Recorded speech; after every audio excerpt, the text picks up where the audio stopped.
What do you know? Jacob DeGrom is hurt again. We have a pitcher to add and rankings updates next on Fantasy Baseball Today in 5.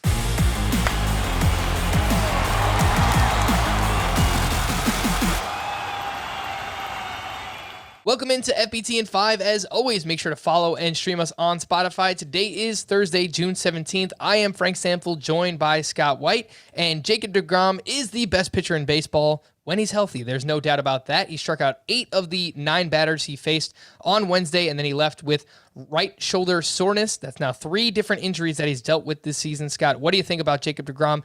Should we try and shop him? See what you could get for him in a trade? Well, look, they're going to do imaging on Thursday.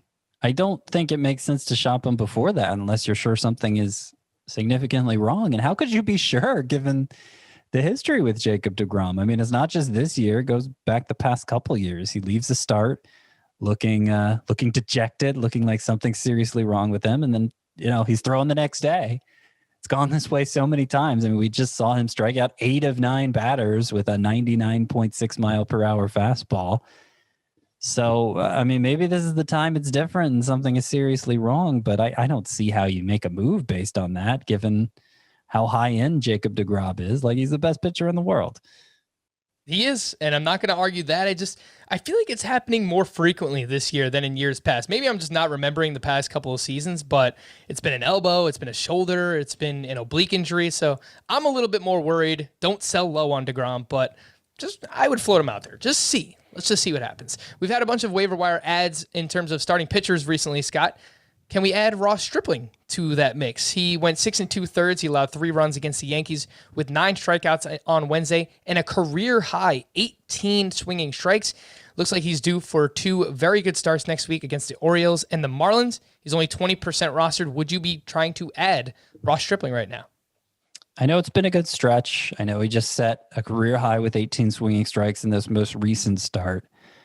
But, it was only like a 10% swinging strike rate for the rest of this successful run that Stripling's been on, 2.45 ERA in his past 5 appearances. But prior to this start, there weren't a lot of swinging strikes. His xFIP for the year is still 4.17. His xERA is approaching 5. He doesn't look like he's back to being the guy he was those good years with the Dodgers. Maybe this start with all the swinging strikes is the start of it, but I'm not considering Stripling a high priority ad. I understand 2-start week with those 2 matchups. Okay, he's probably going to show up on my top 10 sleeper pitchers for the upcoming scoring period, but I wouldn't consider him a high priority ad, at least not yet. If he's a top 10 sleeper pitcher for Scott, then that's all right for me. Let's look at some rankings updates.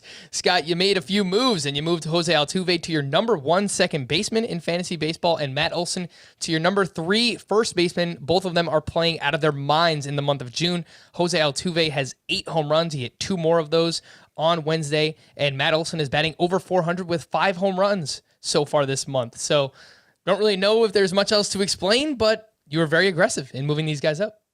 Yeah, I thought some of these moves were overdue. I mean, Whit Merrifield, other than the first week of the season, he's hit poorly. His OPS on the year is below 700. Obviously, there are a lot of steals there for roto leagues, but I don't think he deserves to be the number 1 second baseman. DJ LeMahieu, he deserves to be faded at this point. You got Ketel Marte in that mix, Ozzie Albies. They're pretty good. Albies has hit a lot better since April. His April numbers really dragged down his season line, but he doesn't really stand out in any particular thing. Jose Altuve, he's looking like the guy who set a career high with 31 homers in 2019. He doesn't run much anymore, but 2019 in terms of what kind of hitter he is, 2020 last season is looking like the aberration, and he deserves to be treated like a near stud again. And then Matt Olson, I mean, we've always known he had 40 homer power. If he's going to strike out 17% of the time like he's been doing this year, I don't see why he isn't a stud. I would take him over Jose Abreu. I would take him over Cody Bellinger with all his issues. The only 2 first basemen I think are clearly ahead of him are Vladimir Guerrero and Freddie Freeman. Scott, let's wrap up with Blake Snell, who put up another clunker on Wednesday. He was at Coors Field, so obviously it's a really tough place to pitch, but 3 1/3, 9 hits, 7 earned runs. He's got a 5.72 ERA on the season. I don't know that you need to drop Blake Snell, but his start percentage on CBS was still 68% going into the start. I think that needs to be lower.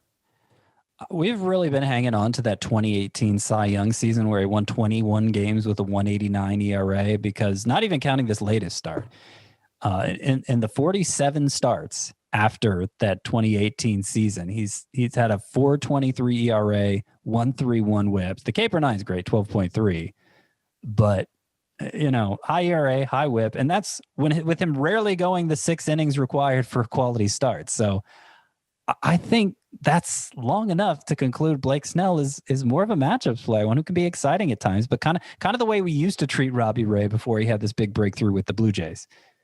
For more extensive fantasy baseball coverage, listen to the Fantasy Baseball Today podcast on Spotify, Apple Podcasts, Stitcher, your smart speakers, or anywhere else podcasts are found. And thanks for listening to Fantasy Baseball Today in 5. If you enjoyed the podcast, please leave a 5-star review on Apple. We'll be back again tomorrow morning. Bye-bye.